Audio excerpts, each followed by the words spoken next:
What were you feeling during that announcement of the acquisition? I was one of the first to do Pioneer. several things. Mhm. That doesn't mean that I'm the best at it. My job was to lead. My job wasn't to lead and have it be nice. And then she said, "Well, I'm going to tell you as a medical professional, you are not in a position to make a life-changing decision. Mm. What you should think about is taking a mental health break. It happens, you roll with the punches, you get through it and you move on." It was the right business decision to make. Like, Mhm. I've done it. I've built it.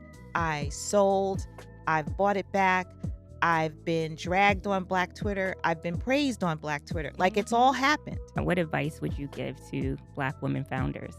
This is the advice that I've always given. Welcome to the Her Agenda podcast, season 2. On this episode, I have Lisa Price, the founder of Carol's Daughter, a company with over 30 years in the game. Over the years, Lisa built it, sold it, and now brought it back to its independent roots. In this conversation, we are diving into the business, but it nonetheless intertwines with the personal. As two Black women in business, we are going to get into the hard moments, the sacrifices we needed to make along the way, and dabble into, the way we're perceived and how that factors into it all. So it is an honor to have the Lisa Price with us here in studio today. Thank you so much, Lisa. Thank you. It's great to be here. Awesome. So I want to dive right in and talk about really perception. And a lot of that is driven by social media. Mhm. It plays such a large role, especially when you have a business that is consumer facing like yours. So we've seen a lot of brands and public figures, of course, you know, get brought up by social media and also get brought down by social media because of the visibility. So I'm sure you've thought about this and had to deal with this. How do you navigate the balance of being visible on social media and all that comes with it, the feedback, the comments, and being an operator and an executive? That whole thing is challenging because the other layer for me that gets added to it, and I was literally talking about this in a meeting earlier this morning, I'm also older.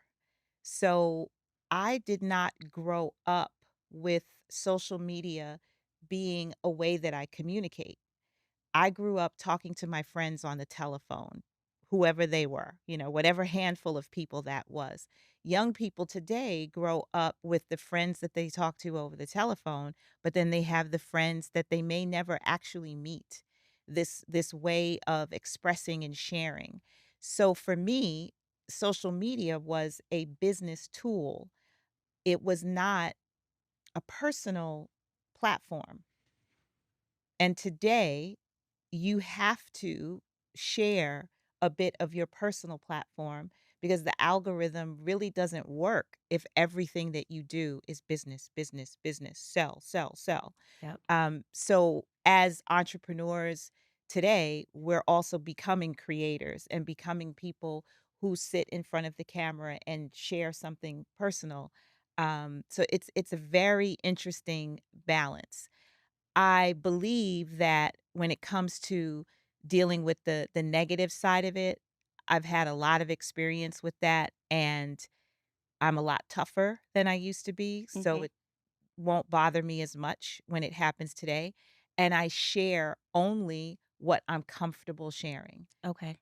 If for some reason it involves another person and I'm like, "Well, that's their story to tell. It's not for me to tell their story." I won't tell that story even though I might be involved in it.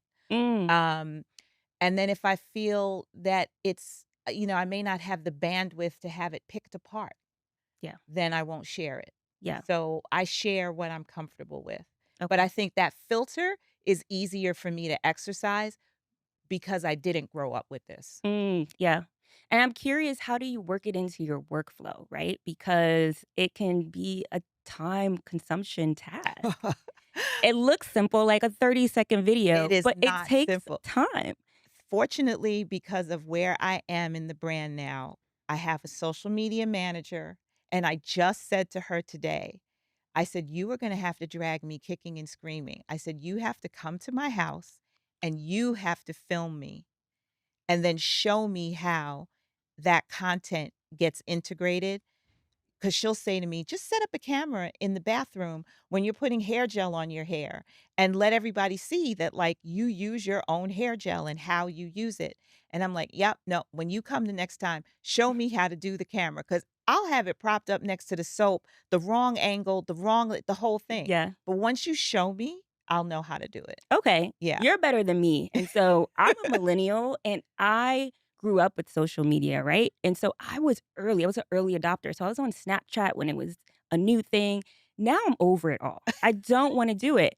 I don't And want to do it either in some ways, but I understand it's important. but if I do have a third party, like if I'm going to a TV station or I'm going somewhere or someone's coming to film me, I'll do that. But me setting up the camera and doing the different Yeah. takes, I cannot. Yeah. So you're better than me to have the growth mindset of if you show me, I'll do it. But me, I'm like, I know how to do it, but I I just might don't not want to do do it it. as often as I should, but yeah, if she's in front of me and Uh-huh. says, "Okay, let's do this." Yeah. Okay, alright, I'm Shout out to game. the team. Shout out to the help. Okay, so I want to get into your legacy of Carol's Daughter, founded in 1993, acquired by L'Oreal in 2014, brought back to independent ownership in 2025. I want to unpack each of these milestones. And so I want to ask this in multiple parts. And I want a little bit of the business perspective and a little of the personal too. Okay. So I'm going to start with what prompted this business decision to return to independent ownership? What prompted it, honestly, was a combination of me being in a soul-searching place of figuring out what comes next. Because maybe I wanna do this another 2, 3 years. I don't know if I wanna do it longer than that, and I think I wanna do something different. Mm. That started for me personally, and that was a conversation I was having with myself and my therapist. Um, and then there was a conversation on the company side of things of maybe there should be something different. Maybe there should be a different path. Maybe you're the best person to do this. And that's how it started. And it was something that I didn't know could be a thing because I hadn't seen it before and I hadn't heard it before. But when I found out it could be a thing, then I wanted to try it. Yeah. It's such a rare, I think, trajectory for a company to be independent, raise investment capital, and then get acquired and then go back to independence. Mhm. I literally said this to your publicist, you don't have a blueprint to follow. No. And so I was just curious about, okay, how did you know that it was possible to then acquire your company back in a sense? Honestly, because the opportunity was presented to me with L'Oreal. Oh, wow. So it like I said, it was something that I didn't know I could do.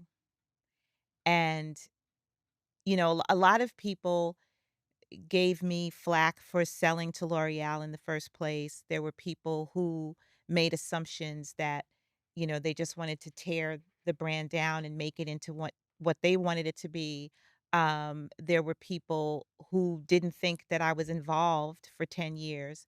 And one of the things that I've hoped has come from this transition is the understanding that I worked every day and was a part of the brand for the 10 years that I was there.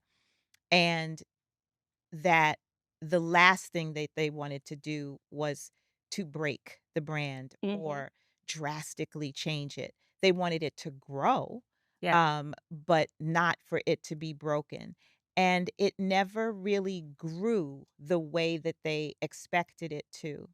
And, what I had begun to ask myself personally was, what if this is who we are? What if this is the size that we are?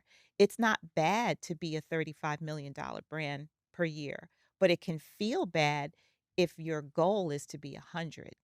It Ooh. can feel like you're not good enough. Mhm. But what if that's who you are?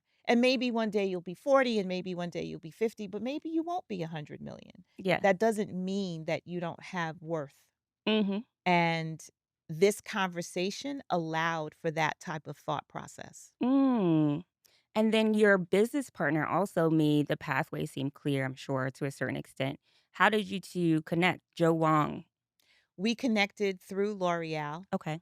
They made the introduction and we, you know, talked and got to know each other. And I could see what he had to offer in the form of infrastructure. Mhm.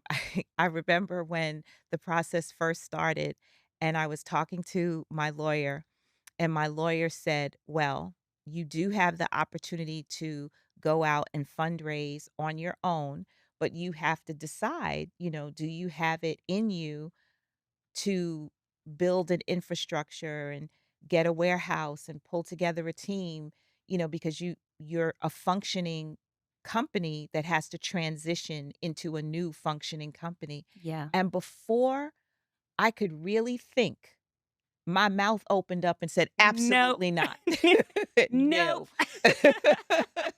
I knew that that was not what this opportunity was about. I did that already. Yes. I built it from the ground up from scratch and I was not doing that again. Mhm. And that would not have been the smartest thing for transition purposes. It would have made the transition so bumpy and awkward. So for me, it was meeting Joe, talking to Joe, understanding Joe, meeting other people within the other brands that he's acquired, talking to people that are in business with him Mhm. to garner that comfort level of, yeah, I can do this. This is Okay. something that I can do. And you alluded to this, zooming out, sort of rewinding back in time to that year 2014. Mhm. A lot was going on that year. We do our research here. I'm a former journalist as well. And so I read that year earlier, there was a Chapter 11 bankruptcy filing. And then later that year, the L'Oreal acquisition came. Mhm. With that comes all of the groundswell of, oh, she's sold out, which I do not subscribe to that thought process, by the way. I subscribe to the other side of, oh, that's smart. Good for her. Good for us. Mhm. Because I understand the long game, and I understood at that time you saw the long game. Mhm. So I wanna go back to that time of what were you feeling during that announcement of the acquisition? Beyond the announcement, but j when it was finalized, Right. what were you feeling? Were you feeling excitement, worry? What was going through? Before we even get to the acquisition, as you said, in 2014, there was a bankruptcy filing. That was, I heard, "This is why we can't have anything. Oh, We spend too much money and we don't know what we're doing." It was such negative, and someone actually took a photo of me. I was speaking at a conference and I was telling a comical story where someone asks me a question in our warehouse or something, and I said something like, and I kind of went, and that was like a part of my story, like doing this, during this keynote address that I was giving. That was the photo. That was the cover shot for the article of the brand filing, the Chapter 11 is me like, oops. wow. Yeah, it was terrible. But the reason for that was it was actually a portion of the company. It wasn't the entire company. So there was a portion of the company that was responsible for the retail stores. We had 9 leases in 9 different malls, and we needed to get out of 5 of those leases because the malls tanked. We went through a Mm, recession, okay. and malls changed and retail changed, and that was how I was able to exit the leases. So the company itself was fine, but the subsidiary part of the company that managed 9 retail locations was not in good shape, and that had to be fixed. So it comes out, it happens, you roll with the punches, you get through it, and you move on. It was the right business decision to make, and it wasn't something that was done without lots of thought and process. Mm, So then we get to that was like March of 2014. So then we get to uh, October of 2014 when the announcement is made, in my mind, is one of the most amazing things that I had ever done. The personal development work that it took to be someone in a position to navigate the process of Mm, selling your company and being acquired by a brand like L'Oreal was monumental, just on the personal side. The business side of changing the trajectory of what happened during the recession within the brand and how we weathered it to a positive story, because that's another thing. People make the assumption that you're selling because things are bad, and so somebody is, like, buying you in a fire sale, "Oh, well, she filed bankruptcy, I guess she had to sell to get a check," not quite the right perception. mhm. Um, so there was a lot of work that went into being in a position for that to happen. Every single person who worked for me came with me. Wow. Every single person who worked for me all of a sudden had better health insurance than they had when I was independent. Mhm. They had health insurance. It's the same health insurance that I had, but we all, got that upgrade. There were bonuses that were paid to people as a result of this. So on my side of things, I saw nothing but positive. Yeah. Um, so to get the backlash, it was quite surprising and jarring. I didn't expect it. I also didn't think that it would last for years, and it did. Um, but I understood its origins. I Yeah, understood that when you don't get to see this happen, exactly. when it's not a part of your story, when your story, and I mean the story of Black people in business in general, when our story is someone took something from us, someone robbed us, etc., I can understand why there would be lack of trust. Mhm. So I decided that I would have to take the negative hit, if you will, because what I learned in building my business is I was a leader. I was one of the first to do Pioneer. several things. Mhm. That doesn't mean that I'm the best at it. It doesn't mean that I'm number one in sales. It doesn't mean that I have all the stuff figured out. For Mhm. whatever reason, I was chosen to walk through the door first. So, as a Black woman, that means I gotta hold that bitch open. Yeah.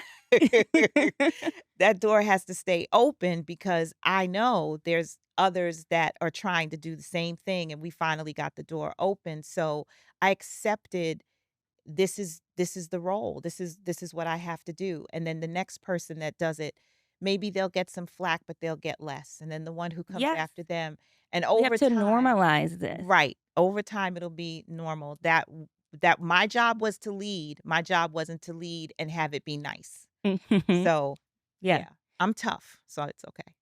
And like I said before, there's no blueprint No. for someone who looks like you, who comes from where you come from, Mhm. to have built a business this way. So what goes into your decision making? Who advises you? Where do you go for that knowledge and insight like this is the right next step? I often thank the universe for blessing me with people in my life that I can go to, that I can talk to, not just people who are legally bound not to disclose information, though Mhm. I am very fortunate to have an amazing attorney who, when I contacted him about this deal, I didn't even know he was in retirement because he didn't even tell me until we were 2, 3 weeks in. And then he's like, by the way, I don't work at the firm anymore. Wow. But when Lisa Price calls, So I'm out of I'm gonna retirement. connect you to my colleague, and he's gonna carry this through to the end. But, that's how wonderful, he is. But I also have people that, I could go to them and say, "Hey, there's an NDA around what I'm about to say, but I gotta talk to you." And they're like, "I got you, girl. Let's go." Mhm. And, you know, there were 3 people like that who were pretty key in helping me.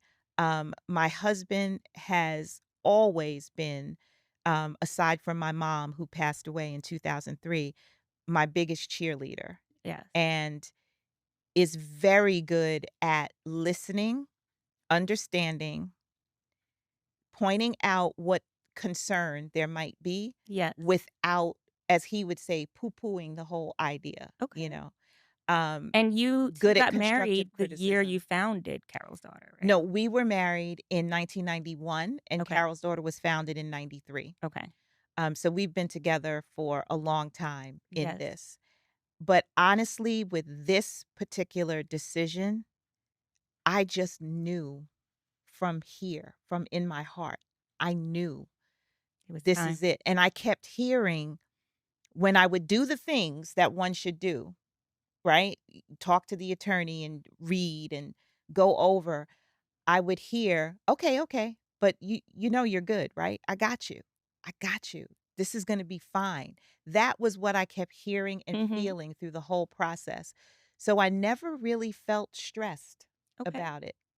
Other business deals, yes, Mhm. but this one, I knew it was right. And I'm thinking just in terms of just how conglomerates work, was there an alternative presented? Like, if you don't assume this back, like, what would we do with this brand? There may have been alternatives that they had in mind, but they Okay, weren't they didn't shared with communicate. me, but I would assume, and this is just my assumption, it wasn't said to me, if I didn't want to do it, they likely would have looked at, "Well, what does it look like without her?"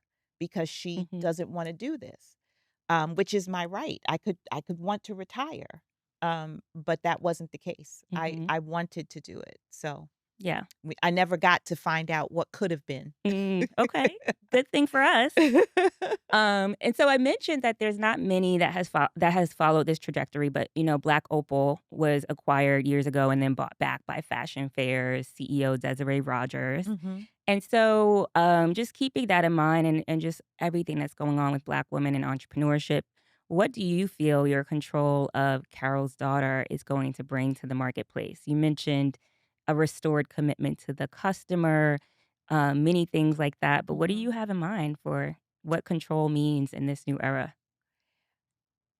I think that, and only time will tell, the biggest impact that my story will have, even Desiree's story, Pinky Cole's story with Slutty Vegan, and even Ami Coley, Mhm. Jada's story, we need the experiences to happen whether they're good or bad, because this world of Black entrepreneurship and Black female entrepreneurship is still a relatively new one for all of us. Mm, So there's a lot of us that are doing things without a blueprint.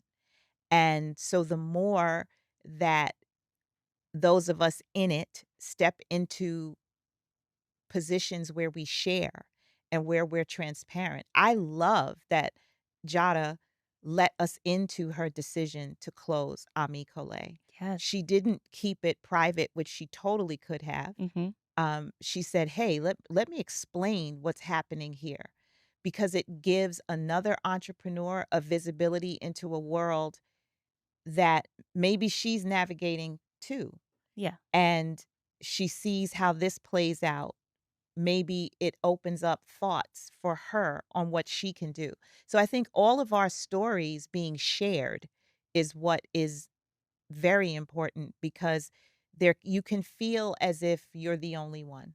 And Mhm. sometimes you literally are Yeah. the only one. Um, but I don't want people to feel alone, and I don't want them to feel that their story ended because that's how that chapter ended. This We live in a world of the sequel to the prequel. We could rewrite all day. Yes.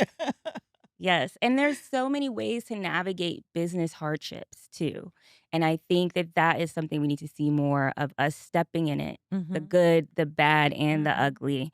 With her agenda, I remember at the top of this year, with all the rollbacks and the pullbacks of DE&I commitments, with her agenda, we get lumped into that investment bucket when it Yeah. comes to ad spend because we rely a lot on ad dollars. And at the beginning of this year, I remember we had no real campaigns in development, it was just dry. Mhm. And I said, "Wow, after 17 years, I think it might be time to close." But before I took that step, I said, "Let me go to my community." And so that's why I also very much resonate with you saying we're gonna go back to the heart, the consumers, because that's really what got you going. Mhm. And we decided even though we don't have the funds and we need the funds, let's figure out what we can do to ask our community to create something with us. And so we actually decided to create a grant that we called the Breakthrough Grant. And we fundraised for the grant. And it also created a groundswell of support beyond just getting donations for the grant, but for people to subscribe to our newsletter, for people to subscribe to our insider community. And so it just created this ripple effect when we took the focus back to the community. Mhm. It allowed us to have a lifeline to sustain ourselves to get to that next big opportunity, the next big campaign. And so I'm excited to hear about what you're going to do next. I'm going to get into that, but I still want to, of course, unpack a little bit of your years at L'Oreal. Mhm. What I was really impressed by, you're in this big corporation, and like you said, you were still at the wheel, although it was acquired. And in the midst of that, you decided that you needed to take a break. Yes. And that's not easy, especially as someone who is a workaholic or perfectionist. This Mhm. is your baby. You founded this company and you want to show and prove across the board. So, talk about that moment. What was the moment that led you to say, I need to take a mental health break? And you talk about, even being on the phone with HR and being in tears to even ask. Mhm. So, what was going on? And then and I hate asking multi-layered questions, but I wanna make sure you say it all because I would love to hear how you set yourself up to really take a break. Oh, yeah. Because you also had a supposedly break when you broke your foot, but you were still taking calls, doing the Oh, you emails and did your stuff. research, girl. Yes. So, I wanna know how you got to that point, what set you off to get to that point, Uh-huh. and then how you set yourself up to really step away. Okay. So the the way that the thought came to be of I need a mental health break was I was speaking to my therapist in a therapy session and I said, I'm really trying to evaluate how I'm going to juggle things in my life. And, there was a personal issue going on which would involve me telling someone else's story. So I don't want to tell Mhm, that person's story. Um and I could not put that on hold, um, but I could put work on hold. So, mhm. like, logically, it was, "Well, I can't turn these other things off. I guess this is the only thing that I really could turn off, and maybe I should start thinking about retiring." And she said, "But would you be thinking about that if this other stressful thing was not going on at the same time?" And I said, "Well, I doubt it. It's hard to know because this is so all-consuming." And then she said, "Well, I'm gonna tell you as a medical professional, you are not in a position to make a life-changing decision. Mm, What you should think about is taking a mental health break. That's what you need because you really can't make a clear decision right now." yeah, And so I thought, "Oh, people do that. Maybe I should explore that and I should do it." And it was like there was a me inside that saying, "Dear God, yes, please, please," and she yeah, got very loud and very, very desperate and very forward.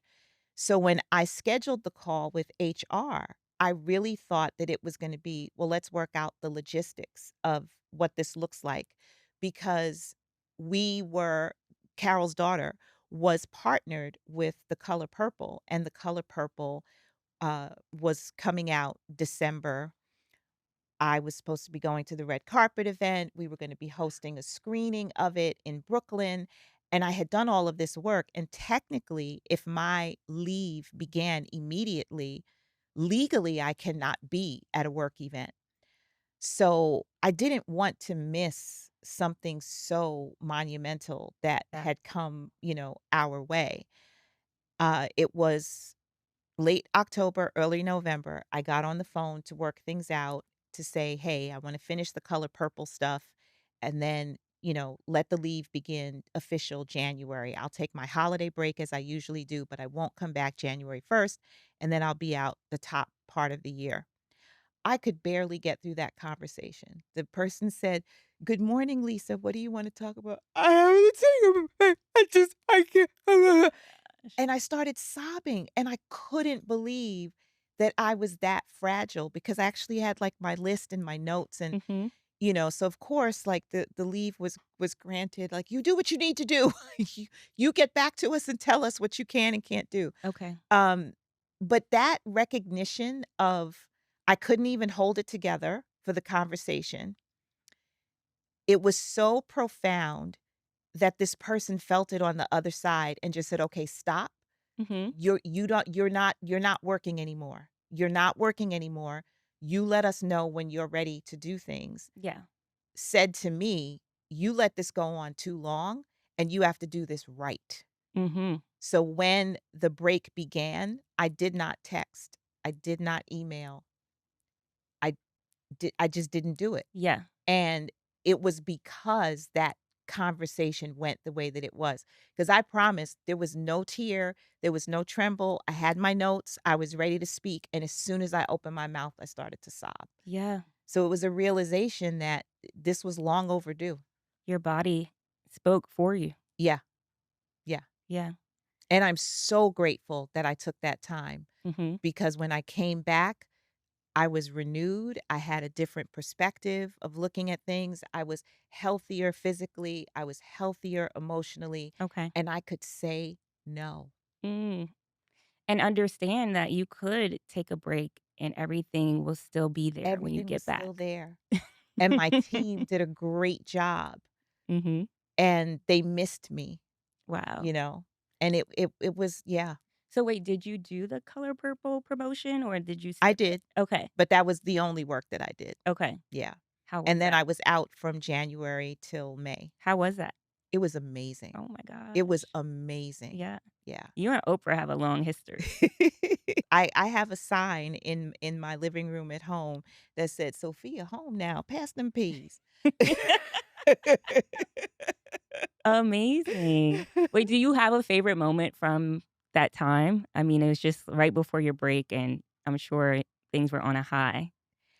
D Nice DJing the after party after the screening of the film and me dancing with my best friend for like an hour straight. It Mm, was amazing. mm, Amazing. that's beautiful. The perfect send off for your break that was Yes. long overdue. Yes. Yes.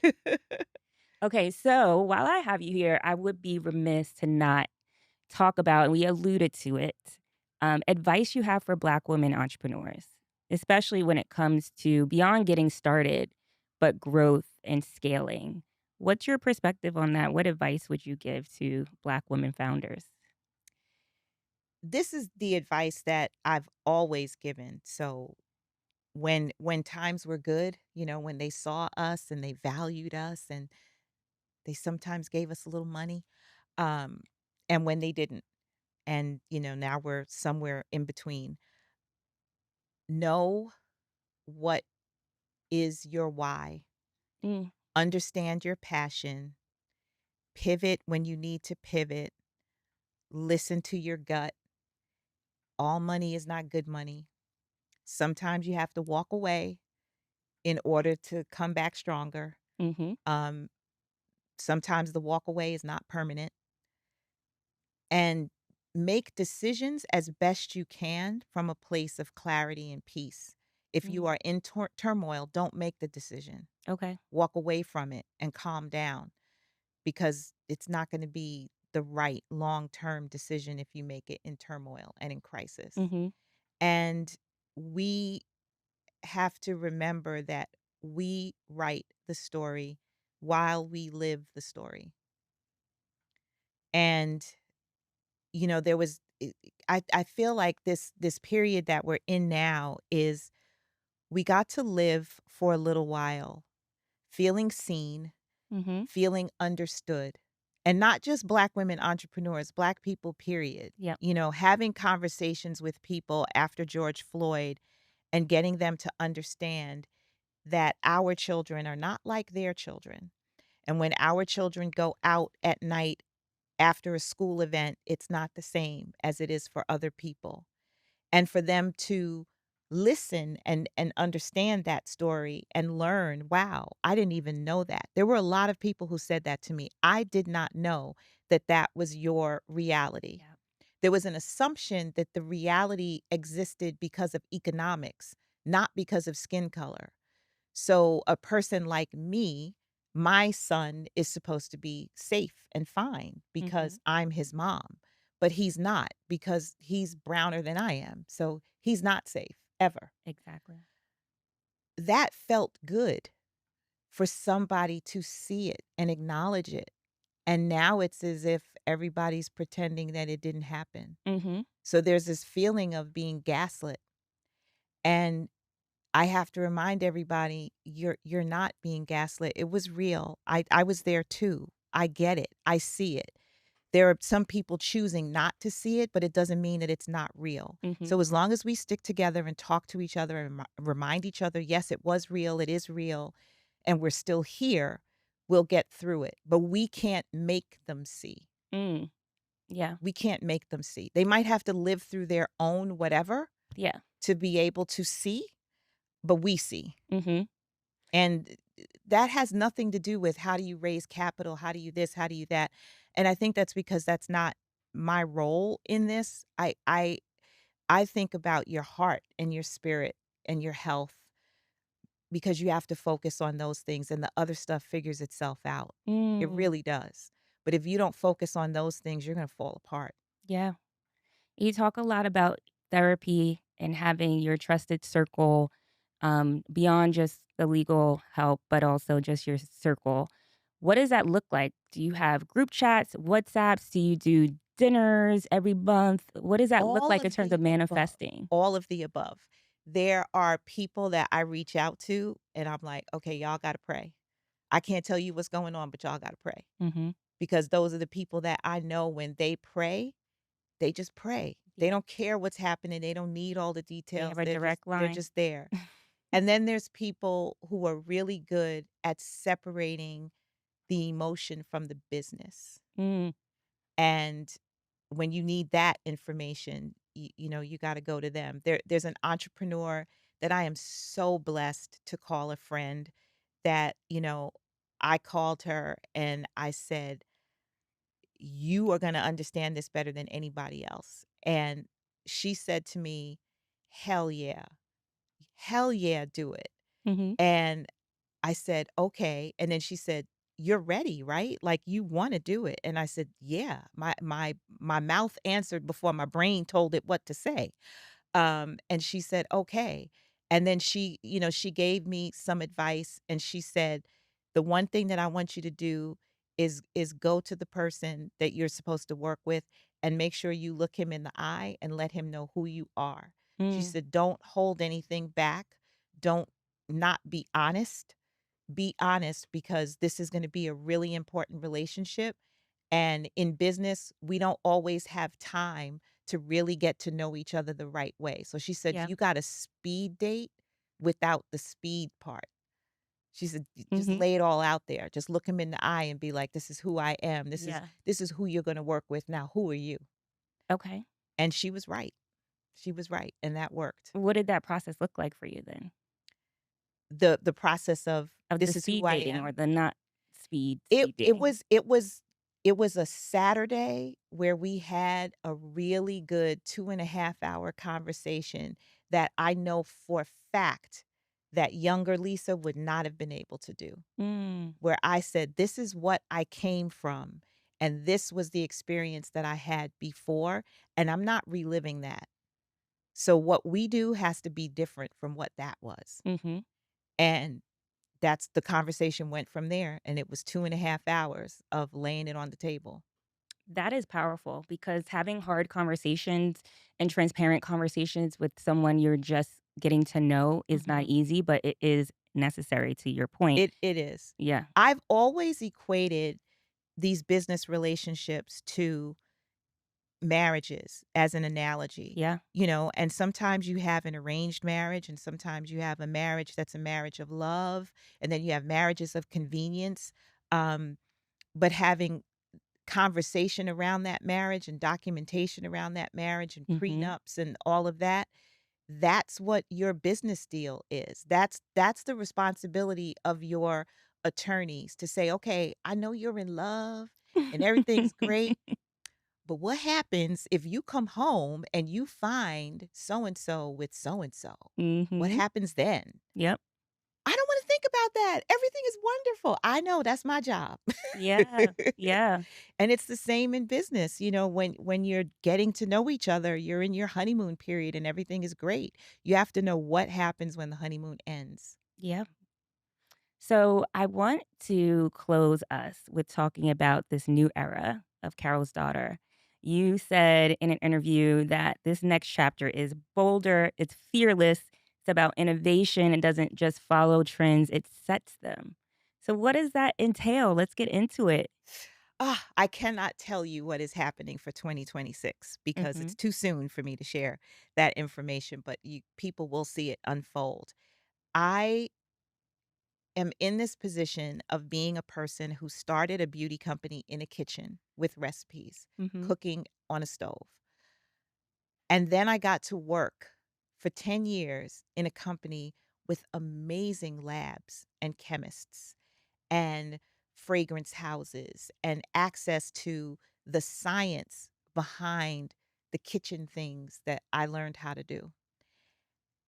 And now I get to innovate in a way that I couldn't in the larger Hmm. situation. Not that I didn't have a voice because I had a voice. It's just that larger process has so that larger company has so much process, Yep. so many layers that you have to operate differently. So being independent and being nimble, when I say that I'm bolder and I'm fearless, it's because it's 32 years. Like, Hmm. I've done it. I've built it from scratch. I had investors. I sold.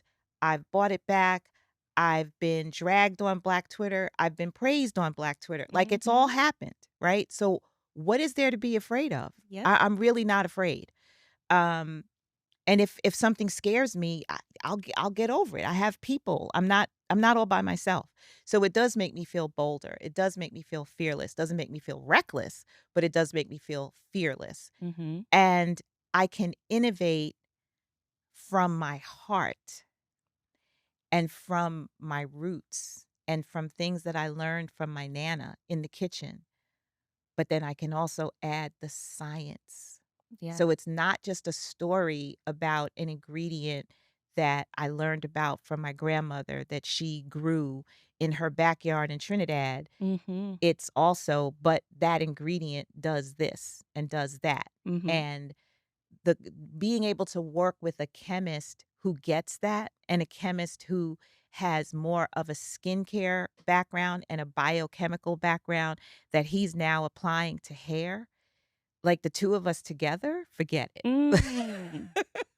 Yeah, I've seen a lot of the comments saying that they want you to bring back the legacy products, the Yes. products from back in the day. Yes. So it sounds like we're gonna get a mix of the best of the both worlds, of You a little bit definitely of. are, and for Mhm. people, especially when they saw that, we're shipping from carolsdaughter.com, that, our website is D2C again. Um, I've had so many, "Where's almond cookie? Where's almond cookie?" And literally, the day that that announcement was made, the almond cookie fragrance oil had just arrived from the perfumer. I was literally smelling it on my skin as I was reading those comments. So almond Alignment. cookie, I can say that almond cookie Mhm. is coming back. Mm. And she gonna be better than ever. But just you have to give me time Yes. because to develop product correctly and Mhm. safely, you have to take time to do it. Yes. So can we pull up on you in your kitchen in Bed-Stuy to get some products too? Are we going that far back? We're not going that far back. You could come to Lisa's kitchen and you could take something home that I cooked up in the kitchen as a gift from Okay. me from the kitchen, like if I made you some food. Yes. But no, I won't be selling out of the residence. That will not be happening. Okay, well, thank you so much, Lisa. Congratulations on everything. Thank you for who you are. Thank you for what you've built, and thank you for what you continue to do in this industry. I know it's not easy, And so we appreciate you. I appreciate you. Thank you so much. Thank you, and thank you for your questions. It really means a lot when someone does the research, and you definitely did, and, I feel so seen in this interview, and I feel understood, and I truly appreciate that, so thank you. Thank you. Yay. More to come. Got to do more together. Thank you for tuning in to the Her Agenda podcast. We hope that today's episode brought you the inspiration and information that you need to get started or get to the next level of your life and career. Since 2008, Her Agenda's mission has been bridging the gap between ambition and achievement for women. The podcast is just one of the ways that we do that. We also have a community. I hope that you subscribe and join. It's called Her Agenda Insiders. It's a network of women with the mindset of lifting as we climb. And so it's packed with inspiration, real resources, real time advice. And so I hope you tap in and also make sure you like, comment, subscribe, and leave a review on this podcast as well. Thank you for tuning in.